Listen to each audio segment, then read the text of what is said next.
All right, the sweet peg. Oh, look at you, you're gorgeous. It's all about like image today, and I don't have the best self-image. I'm really feeling bad because I just got a haircut yesterday, and that can ruin everything.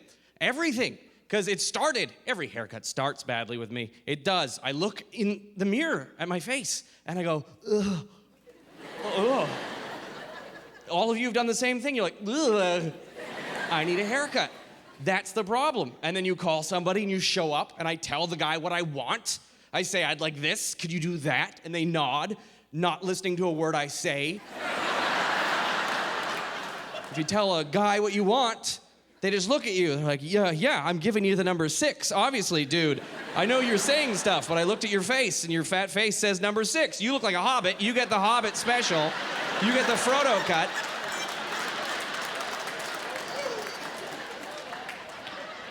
I had bad hair growing up, too. I had a mullet. I was a little fat kid with a mullet. A mullet is terrible when you're not cool, because it's a cape on your head. You should be awesome. You should be awesome with a cape on your head. It's like you're a superhero, but my only power was not seeing vaginas. That was it. That was the first and last power I had. Adolescence just hit me like a ton of bricks.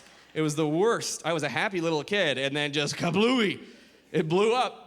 It went awful. One day I was happy. Let's talk, oh, He-Man, hooray, toys. And then next thing you're talking like this.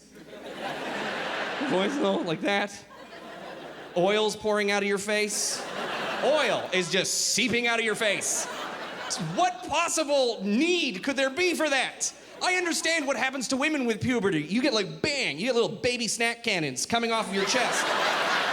Yes, that's awesome, and it makes sense. Oily face, not at all. Not at all. Unless like 30,000 years ago, teenagers had to hide from saber-toothed tigers by squeezing into cracks. Thankfully, I'm oily enough.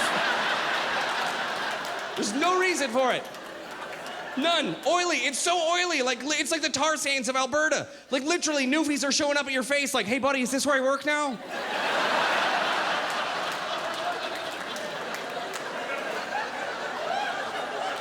It's tough. Your body's just exploded, and you were so happy as a child. You were so happy. Everything was beautiful when you were a little kid. Bedtime stories. That's what you get when you're a child, and they all start once upon a time. Once upon a time. That's a great way to start a story, isn't it? Once upon a time. You hear that, you know you just heard a great story. How do they all end? Happily ever after. Happily ever after. You hear that, you know you just heard a great story, because that's a great way to end a story. You know what's not a great way to end a story? And then the sea turtle bit my nutsack. That story did not begin with once upon a time. That story began with, let me tell you about the day I got banned from PetSmart.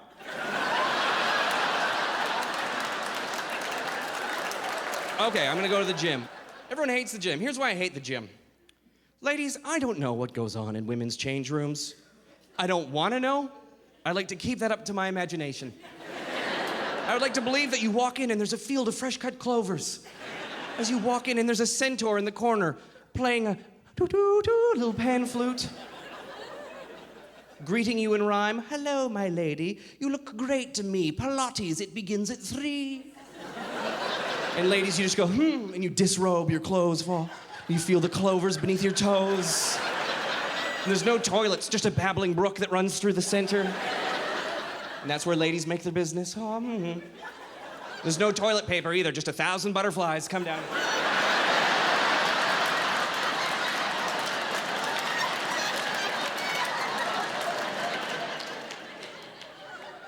It's not like that in men's change rooms. You should never be able to taste a room.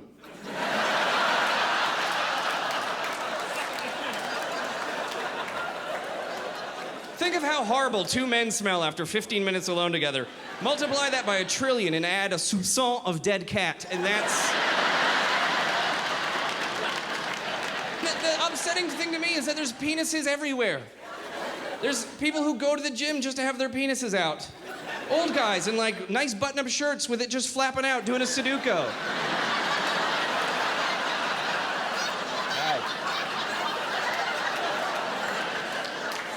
They're everywhere.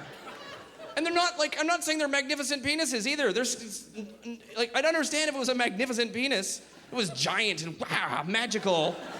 like just awesome, then fine, have it out. You should be able to pull it out all the time. Really, you should be able to pull that out of the bank, and they'll be like, whoa, no mortgage payment this year, sir. Good for you. But they're scary, and they're uncircumcised. Those are the scary ones to me, because they're like, look like they're wearing a mask, like, yeah, come on, I'm here to rob the stagecoach. Give me your money, I'm a penis. My penis is treated like a kidnap victim. That's how I treat it. It's pants off, pants on. Oh my God, where am I? I tried to count the turns. And if they do catch a glimpse of my penis for a second, I at least have the dignity not to, I'm not going like, hey, yeah. I'm sitting there going, yeah, it's not a very good one, I'm sorry.